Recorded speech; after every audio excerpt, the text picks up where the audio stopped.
Education Minister, good morning. Thanks for joining us. Good morning, both of you. All right, so we're leading into this election now. We now seem to have not a stalemate, but at least level pegging when it comes to education funding in your particular portfolio. Voters can go to the booths knowing, all right, education funding is covered, is protected, and there's no real differences in policy. No, I don't think that is correct upon deeper analysis.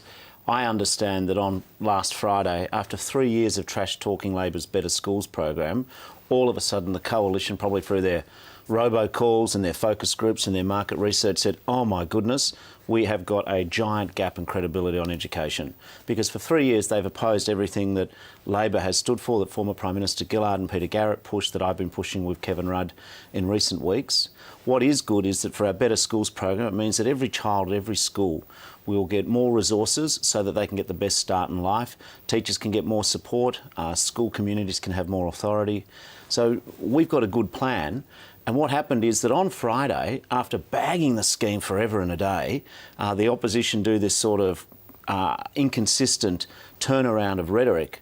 But on the Saturday, where on the Friday the opposition said you can have brand Liberal on education, no strings attached to the states, the Liberal government in Victoria said, actually, having had a look at Tony Abbott's education policy, having had a look at Kevin Rudd's education policy, Dennis Napthine, Liberal Premier in Victoria, said, I'll take the Labor strings deal. I'll take the Labor deal with strings about reform, looking after needs-based funding, rather than simply trust to the election result and an Abbott education policy. So what you had is the verdict came in on the brand of education, the difference between Liberal and Labor.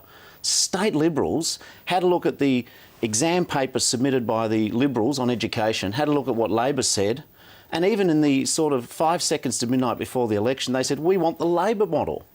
And indeed, even the LNP government, who've been very obstreperous and obstructionist and difficult to deal with, even they tried to race to the finishing line to sign up to Labor, because they know what people know, parents know, you can't trust the Libs federally on education. The coalition argues one point of difference is that under their plan, schools would have much greater autonomy.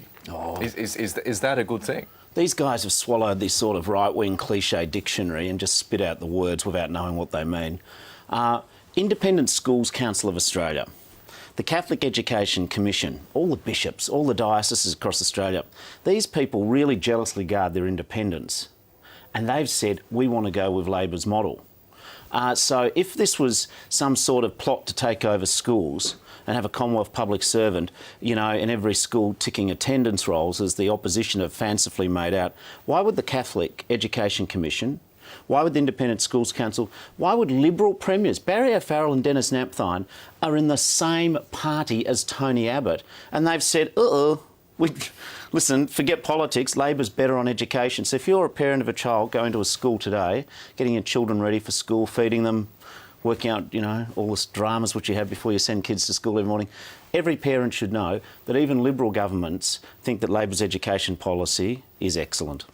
Bill Shorten, can the government offer business something similar to what the opposition is going to do today? A little more certainty, a little bit of help with a company tax cut? Well, I've had a look at the reports about what the opposition is saying on company tax.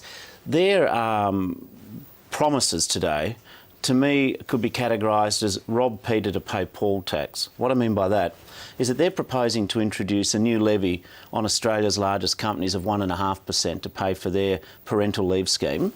So there's a 1.5% plus putting onto Australian companies. Then they're miraculous saying, but we'll charge you 1.5% less tax. If you take one step forward and one step backwards, you're actually going nowhere. And that's what's happened with their company tax proposal. But the big issue isn't that they're trying to cover up their new tax they're putting on big companies. The big issue is how do they pay for billions of dollars tax cuts? And the only way they can do it is cutting education, cutting health, cutting jobs. These people, whatever the question is that they try and ask, the only answer Liberals have at the national level is cut services. But as an Education Minister, are you really comfortable with the government's argument against the opposition's paid parental leave scheme, that women who have studied and worked and got themselves to a certain level and got themselves to a decent income level, which I hear the rhetoric from the government is something that you would support, then getting that wage replaced when they take maternity leave? Philosophically, what on earth is wrong with that?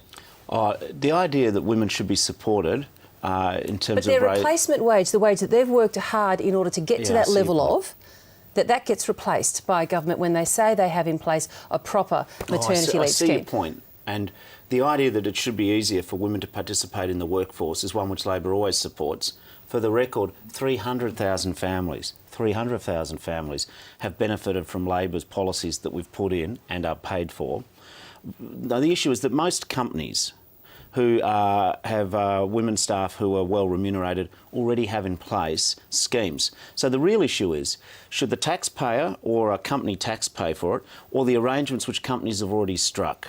See, the argument is not do you support women getting well paid when they're raising children. The argument is should it be public money? It's where it should come from. And my view is that most companies, and I've negotiated better conditions for men and women for 20 years, both in my last work and also now as a representative in Parliament, with being in the Labor side, because we believe in equal pay. The proposition is that the hole that we need to fill is allowing all women to be able to be supported when they go on a parental leave, and that you'll find that a lot of the companies that we're talking about already have in place schemes. So all we're doing is cost shifting back to the taxpayer. So the argument's not about parental leave, which is a Labor idea. The argument's who pays. No, I know that, but the argument that the government is making is one that sort of seems to pit woman against woman. Well, no, it's true. The rhetoric on this couch that we've heard from Labor ministers is, why should the taxpayer pay for rich women when a lot of these women aren't?